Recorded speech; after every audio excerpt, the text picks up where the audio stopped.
Saudações inscritos do projeto A Casa Torne. Somos defensores da Santa Madre Igreja, da Santa Tradição e de todos os santos. Filhos em defesa da mãe. Esse vídeo aqui é uma série que nós vamos iniciar, tentando mostrar evidências da continuidade entre a fé católica e a sinagoga antiga, que seria o dito judaísmo antigo, certo? Esse tipo de série é muito importante, não só em relação aos protestantes que adoram bancar de judaizantes, né? Quando na verdade não servem os verdadeiros judeus, que eram os do Antigo Testamento, não esses atuais, como também é importante para alguns católicos que começam a querer absorver, né, alguns costumes judaicos, começar a defender o Estado de Israel, entre outras coisas, pensando que estão servindo ao povo do Antigo Testamento, pensando que estão seguindo a Bíblia hebraica, etc., quando na verdade os judeus de hoje não seguem a mesma fé dos seus antepassados. E a fé dos seus antepassados tem a sua continuidade na fé católica. Nós pretendemos fazer uma série, né, mostrando isso. Bom, em que nós vamos nos basear? Nós vamos nos basear num autor, que era um rabino, certo? Um grande estudioso judaico que se converteu ao catolicismo. Seu nome era Paul Dresch, né? Ele era um grande conhecedor do Talmud, um exímio conhecedor do Talmud, muito elogiado, muitíssimo elogiado, que se converteu ao catolicismo. Após sua conversão, foi um processo muito difícil para ele chega a contar, né? Ele começou a escrever livros, tentando mostrar para os seus colegas judeus que a Igreja Católica era a continuação da sinagoga antiga. É um dos principais objetivos dos seus livros. Entre eles, ele escreveu um livro, eu acho que é um dos únicos que tem dele traduzido para o nosso idioma, que o título está A Carta de um Rabino Convertido aos seus irmãos judeus sobre os motivos de sua conversão. Foi traduzido pela Montfort, certo? Eu acho que talvez seja um dos únicos livros dele no nosso idioma. Ele tem outros trabalhos falando sobre o Zohar, né, que é sobre a Cabala, etc. Que quem tiver interesse, tiver conhecimento de outros idiomas, pode tentar buscar. Mas nós vamos nos limitar a esse livro específico, certo? Ele faz várias abordagens, mostrando vários aspectos que mostram essa continuidade entre o catolicismo e a antiga sinagoga. Como o catolicismo é a continuação da antiga sinagoga, certo? E nós pretendemos, né, nesse vídeo, começar a falar sobre isso, sobre esses aspectos. Começando, como vocês já puderam ter visto no título, com a questão da trindade. Primeiramente, nós temos que entender o que é a trindade e por que é de suma importância falarmos sobre isso. Eu quero começar lendo uma passagem de São João, né? Primeira epístola de São João. Primeira epístola de São João 4:3. Mas todo o espírito que não confessa que Jesus provém de Deus, ao contrário, este é o espírito do anticristo, a respeito do qual tendes ouvido que havia de vir, e presentemente já está no mundo. Veja, São João fala que aquele que não professar que Jesus veio de Deus, ou seja, que não professar a encarnação da forma que ela é o espírito do anticristo. Tem até uma outra passagem que São João fala: quem é o homem que nega que Jesus é o Cristo? Eis aí o anticristo, que negou o Pai e o Filho, certo? E qual a importância disso? Isso mostra a importância da questão da união hipostática, da questão da trindade e da questão da encarnação. A questão da encarnação é uma coisa muito importante, tanto que no passado a igreja pegava muito pesado nesse ponto. Teve um caso de um Papa, Papa Honório I, foi questionado por um patriarca de Constantinopla, o Sérgio, sobre a questão do Nosso Senhor ter vontade, né? Ter uma vontade, só uma vontade divina, ao invés de duas vontades. Nós sabemos que Nosso Senhor tem duas vontades, uma vontade divina e uma vontade humana. E aí o patriarca Sérgio estava querendo criar uma nova crença, né, que era a questão do monotelismo, né, que falava que só tinha uma vontade Nosso Senhor, que seria a vontade divina. Ele enviou uma carta para o Papa, perguntando sobre isso, pedindo para suspender o debate, porque as pessoas estavam questionando ele, etc.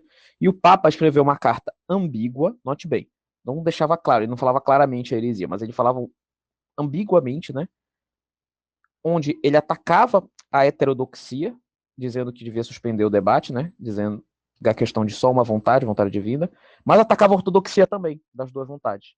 Uma carta ambígua, que ele basicamente falava, ó, vamos suspender o debate, não sei o quê, eu concordo com seu juízo prudencial, falando para o Sérgio. Concordo com seu juízo prudencial, a gente não pode falar muita coisa sobre isso, etc. Pois bem, esse Papa Honório, por causa dessa carta, foi anatemizado, expulso da Igreja de Deus, de acordo com o que diz as atas do concílio que teve em Constantinopla. E depois foi anatemizado por outros 2 concílios. Isso é para vocês terem uma ideia, por causa dessa carta. Isso é para vocês terem uma ideia de quão sério é isso. É uma coisa muito séria. Por quê? Porque esse é o espírito do anticristo. E pegamos, por exemplo, o caso de Nestório. Nestório foi o cara que dividiu Nosso Senhor, né? Disse que Jesus era um Deus que possuía um homem, basicamente, que ele tinha um corpo humano que foi possuído pelo divino, né? Então, quer dizer, basicamente, a implicação disso é que ao rezar para Jesus, homem, na cruz, a pessoa pratica idolatria. Porque é um homem. O sangue de Jesus não teria poder, né? Seria só sangue de homem. Basicamente, essas seriam as implicações disso. Então, essa importância da encarnação, da trindade, da união hipostática, que são questões muito importantes. Mostra como é sério isso. Certo? Então, o que acontece? Vamos ler aqui o credo niceno-constantinoplano. Esse credo foi feito em resposta ao arianismo, que era uma heresia cristológica, uma das outras heresias cristológicas.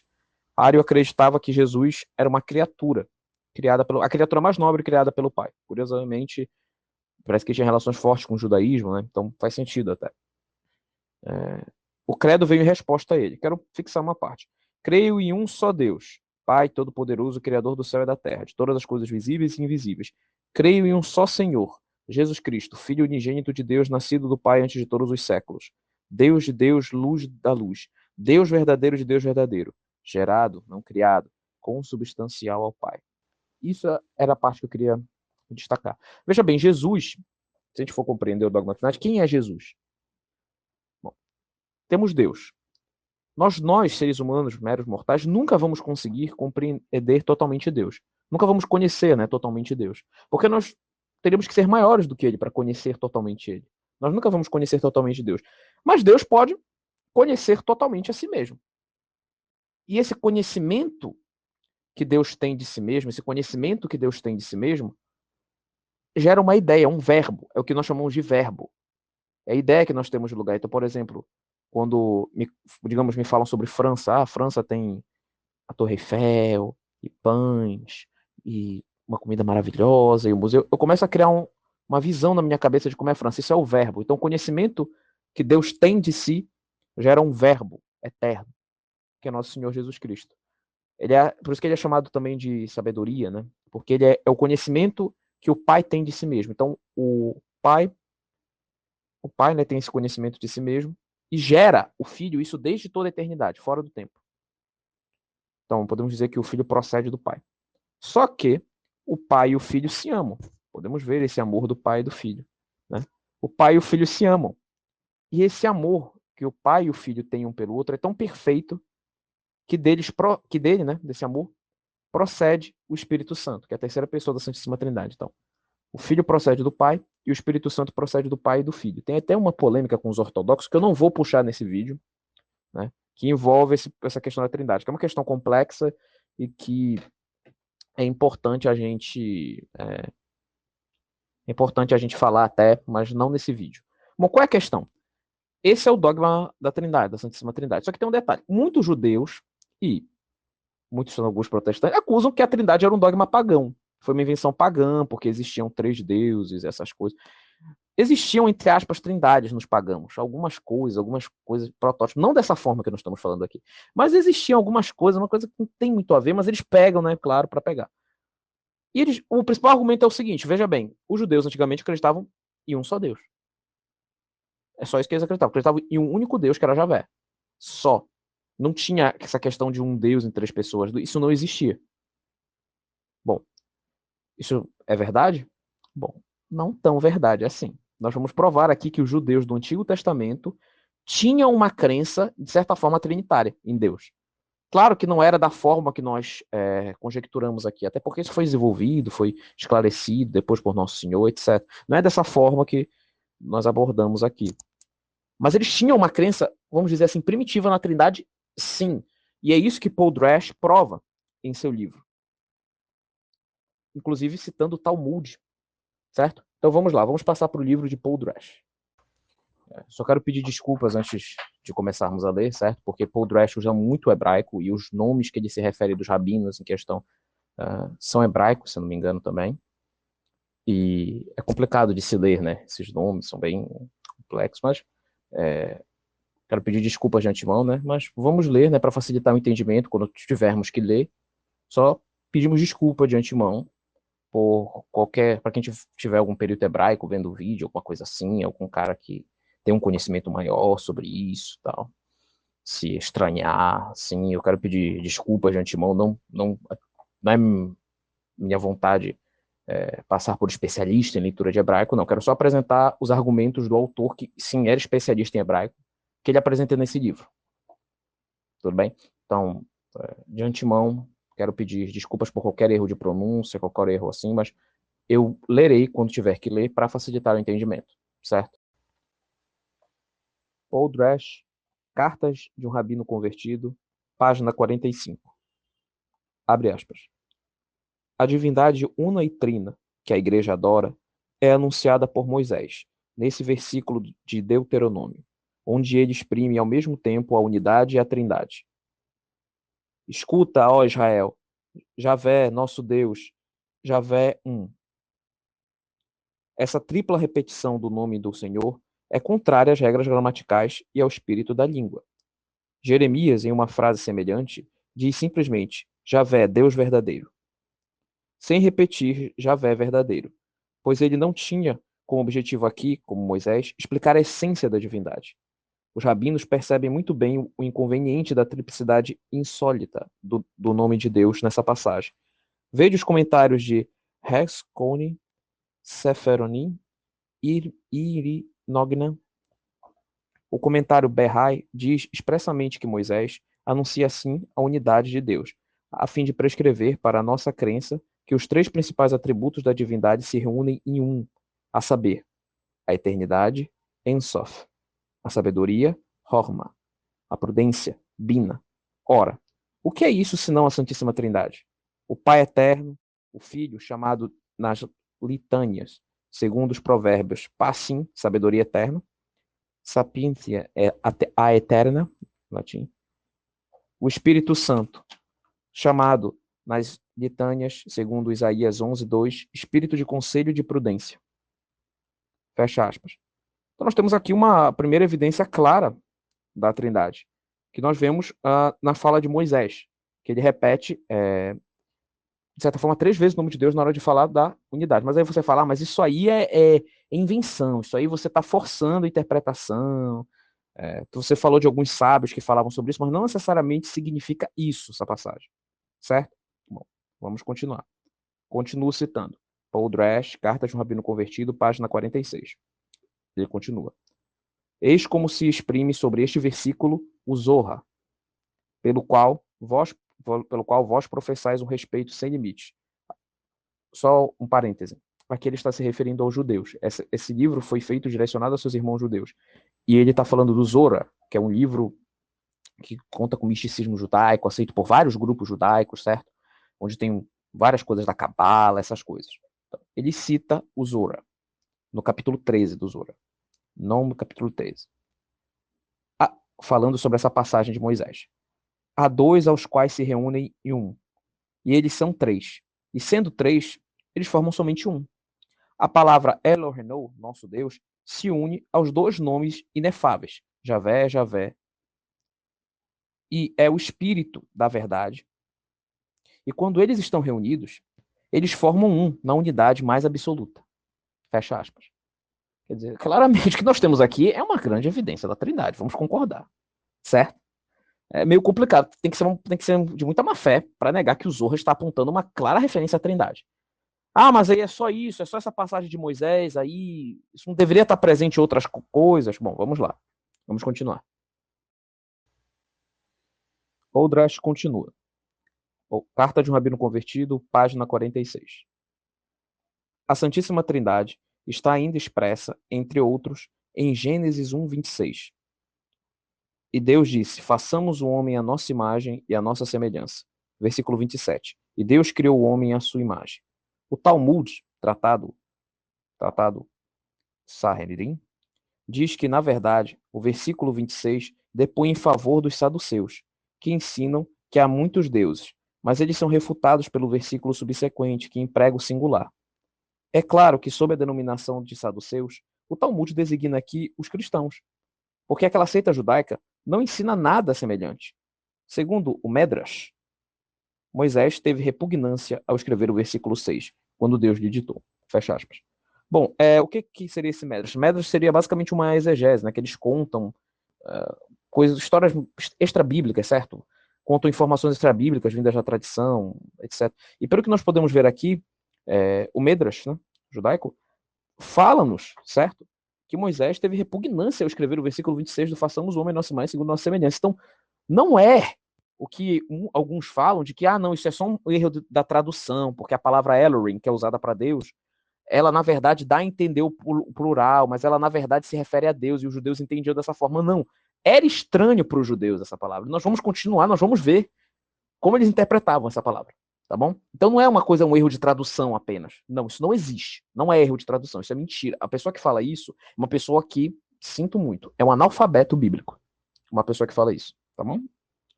Bom, vamos prosseguir aqui com os escritos de Paul Dresch. Ele continua. Ora, aquilo que os rabinos viam como uma refutação ao dogma da Santíssima Trindade, vem ainda corroborá-lo, mostrando por esta mudança entre o singular e plural, o mistério uno e trino. Os rabinos, no Talmud, para explicar o uso do plural no versículo 26, trazem uma antiga tradição, repetida pelos principais e mais antigos comentários, segundo a qual Deus não faz nada sem consultar a sua família. Befamalia Shelo. Outras versões escrevem Befamalia Shel Magnala, a família celeste. O que é essa família? Se pode repetir essa expressão, senão a Santíssima Trindade. É verdade que os rabinos o explicam como sendo os anjos, e assim esta palavra famalia, emprestada do latim, teria o significado de domestici, pessoas de mesma casa. Nesse caso, porém, Deus não teria dito, façamos o homem, visto que os anjos não o ajudaram. Eu não perdoaria de forma alguma a blasfêmia abominável desses doutores, que atribuem à sabedoria eterna a necessidade de consultar as criaturas. Fecha aspas. Então, o que ele fala aqui? Existe uma tradição antiga judaica, né, que nessa passagem, façamos o homem nossa imagem e segundo nossa semelhança, os judeus antigos interpretavam que Deus estava consultando a sua família celeste.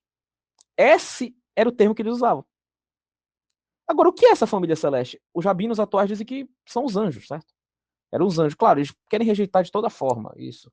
Querem rejeitar nosso Senhor, então querem rejeitar a sua Santa Igreja também. E o que a sua Santa Igreja acredita.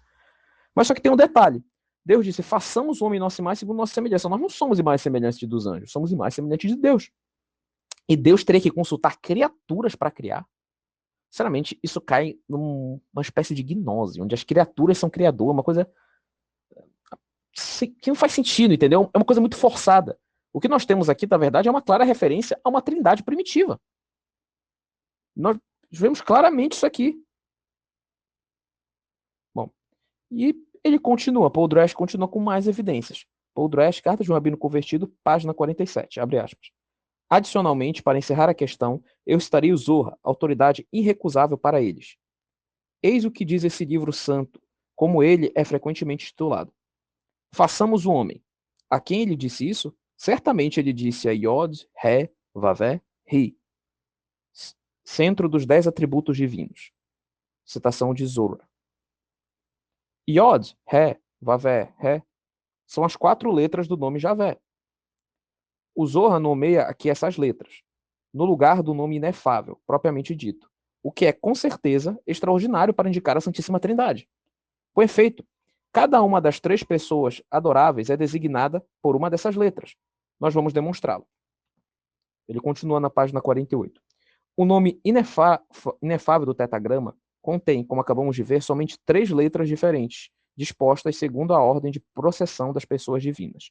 Primeira, Yod, isso é em hebraico, certo? Só abrindo parênteses, em hebraico. Yod, que os cabalistas, doutores da tradição mística, veem como símbolo do primeiro princípio, Deus e Pai. Olha só, primeiro princípio, lembra o que eu falei? Então, o Filho procede do Pai, o Espírito Santo do Pai e do Filho, mas tem um primeiro princípio, Yod. Segundo, Rei. Segundo os rabinos, essa letra, pela sua configuração, denota descida aos infernos, seguida da ascensão aos céus. Referência para isso é o Medrash Rabbah, no versículo 4, capítulo 2 de Gênesis, que é um livro judaico. Quem não reconheceria Deus Filho, que desceu aos infernos e ascendeu aos céus? Yod, Ré, Yod e Ré. Perceba? Terceiro, Vavé, que corresponde à conjunção aditiva e. Deus e Espírito Santo, ligação de amor entre as duas primeiras pessoas, das quais ele procede desde toda a eternidade. A segunda letra Ré se repete uma segunda vez depois de Vavé, para designar a segunda natureza, a natureza humana de nosso Senhor Jesus Cristo. Olha só, fecha aspas. Então o que nós temos aqui? Nós temos claramente uma referência de que o próprio nome Javé, em hebraico, tem uma referência clara à Santíssima Trindade. Não só isso, mas a união hipostática de nosso Senhor Jesus Cristo. O nome Javé representa isso. Isso está no Zohar. Isso está no Medrash. Isso está no Talmud. Isso está na tradição rabínica. Só que eles, claro, manipulam para querer aparecer, certo? Tudo isso para querer negar o óbvio. Claramente. E não é só isso. Paul Dresch continua dizendo: os rabinos escrevem normalmente o nome de Deus com um único ré. Ou seja, eles só usam um ré, explicando a palavra Beiribaria. Eles dizem que o céu e a terra foram criados por virtude de ré. Essas palavras concordam perfeitamente com o que diz o apóstolo sobre o verbo eterno. No princípio era o verbo, e o verbo estava em Deus, e o verbo era Deus. Tudo foi feito por meio dele, e sem ele, nada se fez do que foi feito. Olha que coisa. Então, nós percebemos uma crença primitiva na Trindade nos judeus antigos. Claro que não era da forma que nós conjecturamos aqui, eles não tinham todas essas noções, até porque eles não conheciam realmente o Filho. Mas nós vemos que é uma crença que existia antes. É uma crença que existia naquela época. E percebemos que não tem como você vir me dizer que a Trindade é uma invenção pagã, isso aqui. Não, isso é uma crença judaica. É uma crença judaica. E fica mais interessante quando a gente pega, retomando a questão do credo, né, do concílio de Nicéia, uma coisa interessante. Existe no capítulo 18 de Gênesis uma passagem muito interessante em que 3 homens aparecem para Abraão. Só que, quando esses 3 homens aparecem, um pouco antes a gente que Javé apareceu. Abraão corre para esses homens e os chama de Adonais, como se eles fossem Senhor. E os judeus fazem uma interpretação horrorosa desse versículo para tentar enrolar. Eu vou lê-lo aqui, certo? Vamos ver se você consegue interpretar outra coisa. E Javé apareceu a ele, Abraão, nas planícies de Mambré, quando ele estava sentado na porta da tenda no grande calor do dia. Levantando os olhos, ele viu 3 homens em pé perto dele. Logo que viu, ele correu para eles e, a partir da entrada da tenda, e se prostou por terra. E ele diz: meu senhor. O Talmud, né, o Paul Dresch cita, decidiu que esse nome é santo, Kodesh, ou seja, que ele se dirige a Deus. Essa decisão foi adotada por Maimonides, eu acho que é assim que se fala, dos fundamentos da lei.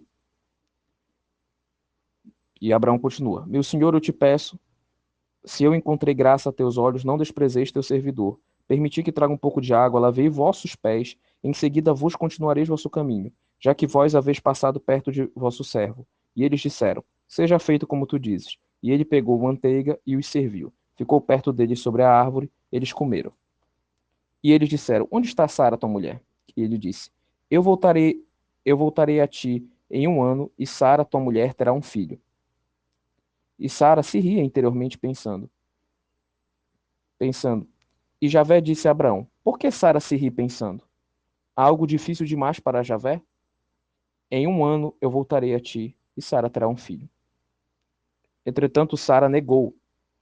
Mas ele disse: Não, você riu. E estes homens se levantaram e de lá se viraram em direção a Sodoma. E esses homens então partiram de lá andando em direção a Sodoma, e Abraão continuou ainda diante de Javé. Bom, nós pegamos, eu destaquei claramente as partes que mostra claramente que isso está sendo teve essa questão de se referir a Javé e aos homens, Javé e aos homens. Claramente, os homens eram representações, eram manifestações de Javé. Teve algumas interpretações que dizem que na verdade eram 2 anjos e Javé, né? Porque Ló recebeu 2 anjos, mas temos que entender o seguinte: quando esses anjos foram para Ló, eram anjos de fato. O termo que foi usado em hebraico era o termo para anjos que foram receber Ló. Mas quando veio para Abraão, o termo usado foi o termo usado para homens. A palavra usada foi anashim, homem. Ou seja, foi uma palavra diferente para os que apareceram para Abraão e para os que apareceram por Ló. Ló provavelmente não foi digno de receber os 3 homens que Abraão foi digno de receber. Podemos até entender. Ló vivia em Sodoma, com certeza não devia ser tão santo quanto Abraão, certo? E como é que o Zohar interpreta essa passagem? Vamos ver como o Zohar interpreta. Paul Dresch, Cartas de um Rabino Convertido, página 51. O Zohar se exprime assim sobre essas palavras do texto. E ele lhe apareceu. Manifestação da essência divina sobre 3 cores principais, como ela está no alto do céu, e é sob o mesmo número de cores que Deus se manifesta no arco-íris. Essas passagens do Zohar explicam perfeitamente o versículo 28, capítulo 1 de Ezequiel, como o arco-íris que apareceu nas nuvens em dias de chuva, sobre as 3 cores principais, assim era o resplendor que a envolvia. Era essa visão, a imagem e a glória do Senhor. 3 cores principais. Deus tinha 3 cores principais. Paul Dresch continua na página 52. Abi-Hai, o Gaon, narra que as 3 luzes celestes não tiveram começo, pois elas são a essência, a natureza e o princípio de todos os princípios. Segundo a tradição desse Gaon, elas se chamam luz primitiva, ou Kadmon, luz esclarecedora, ou Metzat, luz clara, ou Tzah. E esses 3 nomes são a mesma coisa, a mesma essência, unidas com a união mais forte do princípio de todos os princípios. É o que os sábios da verdade puseram em figura no ponto superior do Iod. Observai agora as seguintes passagens do Novo Testamento. Tiago 1:17. Descendes a Patre Lumini, que significa descem do Pai das Luzes. Podemos pegar também João 1:4. Nele havia vida, e a vida era a luz dos homens. A luz resplandece nas trevas, e as trevas não compreenderam. E, finalmente, né, podemos citar o Concílio de Nicéia, que diz: Deus de Deus, luz de luz. Bom, terminando de citar, o Paul Dresch coloca outros exemplos, né? Cita outras passagens bíblicas com essa questão da luz, cita outros sábios rabínicos, cita outros casos evidentes da Trindade no judaísmo antigo, mas esses aqui são os principais para esse vídeo, certo? Eu recomendo fortemente para aqueles que têm interesse no assunto que comprem esse livro, não só por essa questão da Trindade, mas também por outras questões, né? Porque esse livro é muito importante, mostra claramente a relação do catolicismo com a antiga sinagoga. E isso é muito importante. Então, bom, é isso. Esse é o primeiro vídeo da série. Se vocês gostaram, compartilhem. Vamos propagar o nosso apostolado, certo? Ainda pretendo fazer um vídeo em resposta a alguns comentários de protestantes no vídeo contra o Sr. Persona. Mas eu pretendo também continuar com essa série falando sobre relações do judaísmo antigo com a nossa amada igreja. Então é isso. Ficamos por aqui. Até mais a todos e salve Maria.